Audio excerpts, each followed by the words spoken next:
Hi అండి. నోటికి ఏమి తినబుద్ధి కానప్పుడు ఇలా వేడివేడిగా అన్నం వేసుకొని ఇందులో కారం, సాల్టు అలాగే కొంచెం వేరుశనగపప్పు నూనె కానీ, పప్పుల నూనె కానీ వేసుకొని కలుపుకొని తింటే అసలు ఎంత బాగుంటుందో. ఉదయం మా బాబుకి, మా వారికి కోడిగుడ్డు పొరుడు చేసి బాక్స్ కట్టించాను. మనకి మధ్యాహ్నం కల్లా చల్లగా అయిపోతుంది కదా! ఎందుకో నచ్చలేదు. వేడివేడిగా అప్పటికప్పుడే అన్నం వండేసుకొని అందులోకి ఒక 2 కోడిగుడ్లయితే ఉడకపెట్టేసుకున్నాను. ఏ కర్రీస్ అయినా పదే పదే చేసుకొని తింటే బోరు కొడుతుంది. కానీ కోడిగుడ్డు, వెల్లుల్లి కారం ఇలా కారం అన్నం మాత్రం ఎప్పటికీ బోరు కొట్టదు. ఇది ప్రతి ఒక్కరికి నచ్చుతుంది కూడా.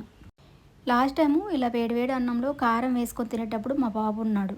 అయితే ఏంటి మమ్మీ అన్నంలో పచ్చికారం వేసుకొని ఆయిల్ వేసుకొని తింటున్నావా అని అడిగాడు. మా బాబుని టేస్ట్ చూడమని చెప్పేసి ఒక ముద్ద పెట్టాను. వాడు కూడా అలాగే స్పైసీ ఉందంటూనే తినేశాడు. మీలో ఎంతమందికి నాలాగే ఇలా వేడివేడి అన్నంలో కారం వేసుకొని తింటామో కామెంట్ చేయండి. నా వీడియోస్ కనుక మీకు నచ్చినట్టయితే ప్లీజ్ లైక్ చేయండి. లైక్ చేయడం మాత్రం మర్చిపోవద్దు. మరిన్ని వీడియోల కోసం నా ఛానల్ని సబ్స్క్రైబ్ చేసుకోండి.